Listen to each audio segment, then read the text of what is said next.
ಇವತ್ತಿನ ಈ ದಿನದೊಳಗೆ ಏನು ನಡೆದೈತಿ ಅಂತಂದ್ರೆ ಭಂಡಾರವನ್ನು ನಂಬಿ ಈ ಜಗತ್ತು ಹೆಂಗೆ ನಡೆದೈತಿ ಅಂತಂದ್ರೆ ಕೇವಲ ನಾನು ಪವಾಡಗಳ ಮುಖಾಂತರ ಹೇಳಕ್ಕೆ ಸಾಧ್ಯ ಐತಿ. ಯಾಕಂದ್ರೆ ನನಗೆ ಪುರಾಣ ಅದು ಏನೂ ಗೊತ್ತಿಲ್ಲ. ಹೆಂಗೆ ಪವಾಡ ಆಗ್ತಿತ್ತು ಅಂತಂದ್ರೆ ಹಿಡ್ಕಲ್ ಗ್ರಾಮದೊಳಗೂ ಕೂಡ ಸಾಕ್ಷಿ ಸಮೇತವಾಗಿ ನೋಡ್ಬೋದಿತ್ತು. ಸುತ್ತ 10 ಹಳ್ಳಿ ಒಳಗೆ ಅಮೋಘಸಿದ್ಧನ ಪವಾಡವನ್ನು ಮಾತ್ರ ಇವತ್ತು ಈ ವೇದಿಕೆ ಮುಖಾಂತರ ನಾನು ಎರಡು ಪವಾಡಗಳನ್ನು ಹೇಳಲಿಕ್ಕೆ ಇಷ್ಟಪಡ್ತೀನಿ. ಆ ಪವಾಡಗಳನ್ನ ಸಾಕ್ಷಾತ್ ನನ್ನ ಸಮೇತವನ್ನು ಆಗಿರ್ತಕ್ಕಂಥದ್ದು ಅಮೋಘಸಿದ್ಧನ ಭಂಡಾರದಿಂದ. 24 ವರ್ಷ ಆಗಿತ್ತು, ಒಬ್ಬರಿಗೆ ಮಕ್ಕಳಾಗಿರಲಿಲ್ಲ. 24 ವರ್ಷ ಆಗಿದ್ರು ಮಕ್ಕಳಾಗಿರಲಿಲ್ಲ. ಅವರೆಲ್ಲ ಕಡೆನೂ ದವಾಖಾನೆಗೆ ತೋರಿಸಿದ್ರು, ಏನೇನೋ ಮಾಡ್ಕೊಂಡು ಬಂದಿದ್ರು. 24 ವರ್ಷ ಕಾಲಾವಕಾಶ ಕಳೆದ್ರು ಕೂಡ ಮಕ್ಕಳ ಫಲ ಆಗಿರಲಿಲ್ಲ, ಬಂಜೆತನ ಅನ್ನೋದು ಹೋಗಿರಲಿಲ್ಲ. ಎಲ್ಲಿ ಒಂದು ಪುರಾಣ ಉಲ್ಲೇಖದೊಳಗೆ ಒಂದು ಕಾರ್ಯಕ್ರಮದೊಳಗೆ ಹೋದಾಗ ಕೇಳ್ತಿದ್ದೆ ನಾನು, ನೇಮೋದ ಬೆತ್ತ ಅದೇನು ಕಂಬಳಿ ಅಮೋಘ ಧ್ವಜ ಆಕಾಶದಿಂದ ಭೂಮಿಗೆ ಪಡ್ಕೊಂಡು ಬಂದಾನ, ಬೇಡಿದವ್ರಿಗೆ ಬೇಡಿದ್ವರ ಕೊಡ್ತಾನ, ಮಕ್ಕಳ ಫಲ ಕೊಡ್ತಾನಂತೇಳಿ. ಅದು ಒಂದು ಆಧಾರದ ಮೇಲೆ ನಾನೊಂದು ಮಾತು ಕೊಟ್ಟಿದ್ದೆ ಅವರಿಗೆ. ಅಮೋಘ ಧ್ವಜನ ಗುಡ್ಡಕ್ಕೆ 5 ಅಮಾಸಿ ಹೋಗ್ಬೇಕು, ಅವನ ದರ್ಶನ ಪಡಿಬೇಕು. ಲಾಸ್ಟಿಗೆ ಅವಂಗ ಆಳು ಮಕ್ಕಳು ಉಣಿಸ್ನಂತ ಹೇಳಿ ಬೇಡ್ಕೋಬೇಕು. ನಿನಗೆ ಮಕ್ಕಳ ಫಲ ಏನು 6 ತಿಂಗಳದೊಳಗೆ ಹಾಕೋ ಹೋಗ್ತಾಯಿ, ಇದಕ್ಕೆ ನಾನಾ ಸಾಕ್ಷಿ ಅಂತ ಹೇಳಿದ್ದೆ ನಾನು. ಇವತ್ತು ಇಲ್ಲಿ ಈ ಹಿಡ್ಕಲ್ ಗ್ರಾಮದೊಳಗೆ ಆಗಿರ್ತಕ್ಕಂಥ ಪವಾಡಿದು ಕರೆಕ್ಟ್ 3 ತಿಂಗಳು ಹೋಗಿದ್ರು. ಅಮೋಘ ಸಿದ್ಧನ ದರ್ಶನ ತಗೊಂಡ್ರು, ಅವ್ರ ಶಿವವನ್ನು ಅರ್ಪಣೆ ಮಾಡಿದ್ರು. ಅಮೋಘ ಸಿದ್ಧನ ಅಜ್ಜನ ಆಶೀರ್ವಾದ ಆಗಿತ್ತು.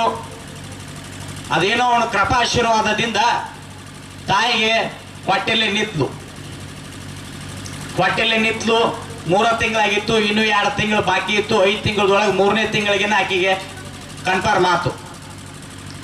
ಆಮೇಲೆ ತಾಯಿ ಇನ್ನೂ 2 ತಿಂಗಳು ಹೋಗ್ಬೇಕಾಗಿತ್ತು. 2 ತಿಂಗಳು ಹೋದ್ಲು. 2 ತಿಂಗಳು ಹೋಗಿ ಅಜ್ಜನ ಶಿವ ಮಾಡಿದ್ಲು. ಆಕೆ ಎಷ್ಟು ಸಲ್ತೋ ಅಷ್ಟು ಭಾವ ಭಕ್ತಿಯಿಂದ ದುಡ್ಕೊಂಡ್ಲು. ತನುಮನ ದನವನ್ನ ಅಮೋಘ ಸಿದ್ಧನ ಪಾದಕ್ಕೆ ಅರ್ಪಣೆ ಮಾಡಿದ್ಲು. ಆಕೆಗೆ 1 ವರ್ಷ ತುಂಬುದ್ರೊಳಗೆ ಗಂಡ ಮಗು ಆಯ್ತು. ಆ ಮಗನ ಹೆಸರು ಅಮೋಘ ತಿಟ್ಟಾಳಿ ಇವತ್ತಿ. ಹಂಗ ಜಮಖಂಡಿ ತಾಲೂಕು ಗಣಿ ಗ್ರಾಮದೊಳಗೆ ಅವರು ಜಾತಿಲೇ ಮುಸ್ಲಿಮ್ರು ಇದ್ರು. ಆದ್ರೆ ಅವ್ರ ಅಜ್ಜ ಮೂಲತಃ ಅಮೋಘ ಸಿದ್ಧಗೂ ದುಡ್ಕೊಂಡು ತನ್ನ ಸಂಸಾರವನ್ನು ಜಕ್ಕೊಂಡು ಅಮೋಘ ಸಿದ್ಧನು ವರವಿನ ಪುತ್ರನಾಗಿದ್ದಂತ ಅನ್ನೋದು ನನಗೆ ಕಂಡಿತ್ತು. ಅವ್ರ ಮನೆಗೆ ಹೋಗಿದ್ದು ನಾನು. ಏನೋ ಒಂದು ಕಾರ್ಯಕ್ರಮ ಕೇಳಿದ್ರು, ಮನೆಗೆ ಹೋದೆ. ಮನೆಗೆ ಹೋದಾಗ ಅಪ್ಪಾರ ನನ್ನ ಮಗಳಿಗೆ ಒಟ್ಟ ದವಾಖಾನೆ ಹೊಟ್ಟಿವಿ, ಗುಳಿ ಕಂಟಿನ್ಯೂ ಚಾಲು ಅದಾವ. ತಿಂಗಳ ಆಕೆಗೆ 12,000 ರೂಪಾಯಿ ನಾವು ತೆಗೆದಿಡ್ಬೇಕಾಗೈತಿ. ಹುಟ್ಟಿನಿಂದ ಸಾಯೋ ತಕ ಈಗ ಗುಳಿಗೆ ಹಾಕ್ಬೇಕ ಡಾಕ್ಟರ್ ರಿಪೋರ್ಟ್ ಕೊಟ್ಟಾರಂದ್ರು. ಮೊದಲದೊಳಗೆ ನಾಯ್ಕ್ ಡಾಕ್ಟರ್ ಅಂತ ಹೇಳಿ ಬರೆದು ಕೊಟ್ಟವ್ರು. ಇವತ್ತು ಆ ರಿಪೋರ್ಟ್ ಓಡಾಕ್ ಸಿಗ್ತೈತಿ ನಿಮಗೆ. ನೋಡಿದಿವಿ. ಏನೋ ಒಂದು ಗುರುವಿನ ಆಜ್ಞೆ ಬಾಯಿಗೆ ಬತ್ ನನಗೆ ಹೇಳಿಬಿಟ್ಟು ನನಗೇನು ಗೊತ್ತಾಗಲಿಲ್ಲಪ್ಪ. ಇದು ಅಮೋಘ ಸಿದ್ಧನ ಆಶೀರ್ವಾದದಿಂದ ನಿಮ್ಮ ಮನೆತ ನಡ್ಕೊಂಡು ಬಂದದೈತತ್ತ. ಇದು ಅಮೋಘ ಸಿದ್ಧನ ಬಾಕಿ ಐತಿ.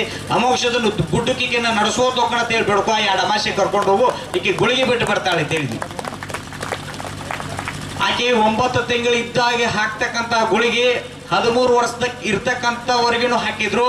ಇವತ್ತು ಗುಳಿಗೆ ಬಿಟ್ಟು 6 ವರ್ಷ ಆಗೈತ್ರಿ. ಇವತ್ತು ಸದ್ಯಕ್ಕೆ ಅಮೋಘ ಸಿದ್ಧನ ಭಂಡಾರದಿಂದ ಆಗಿರ್ತಕ್ಕಂಥ ಪವಾಡ ಜಮಖಂಡಿ ತಾಲೂಕಿನ ಗಣಿ ಗ್ರಾಮದೊಳಗೆ ಶಿಂಗಾಡಿ ಅಂತಕ್ಕಂಥ ಮಣ್ತಾನ ಉಮೇಶ್ ಶಿಂಗಾಡಿ ಅವ್ರ ಮಗಳು. ಅವ್ರು ಇವತ್ತು ಕೂಡ ಗ್ರಾಮ ಪಂಚಾಯತಿ ಸದಸ್ಯರಿದಾರ. ಅವ್ರ ಮಗಳಿಗೆ ಆಗಿರ್ತಕ್ಕಂಥದ್ದು ನಮ್ಮ ಅಮೋಘ ಸಿದ್ಧನ ಭಂಡಾರದಿಂದ. ಅದಕ್ಕೆ ಈ ಭಂಡಾರದೊಳಗೆ ಏನೈತಿ ಅಂತಂದ್ರ ನೋಡಿದ್ರೆ ಬ್ರಹ್ಮಾಂಡನ ಕಾಣ್ತತಿ. ಆ ಬ್ರಹ್ಮಾಂಡದೊಳಗೆ ಭಂಡಾರನು ಕೂಡ ಬಂಗಾರದಂಗೆ ನಮ್ಮ ಜೀವನ ಜಗ್ಗಾಕ ಒಂದು ಆಧಾರ ಆಗೈತಿ. ಆ ಬ್ರಹ್ಮಾಂಡದೊಳಗೆ ಆ ಭಂಡಾರವನ್ನು ನಂಬಿ ನಮ್ಮ ಬಂಗಾರದಂತ ಜೀವನ ಮಾಡ್ಕೊಂಡು ಅಂತ ಹೇಳ್ತಾ ನಾನು ಎಡೆ ಮಾತುಗಳಿಗೆ ವಿರಾಮ ನೀಡ್ತೀನಿ. ನಾನು ಇನ್ನುಳಿದ ವೇಳೆಯನ್ನು ನನ್ನ ಪೂಜ್ಯ ಶ್ರೀಗಳಿಗೆ ನಾನು ಕೊಡ್ತಾ ಇದ್ದೀನಿ.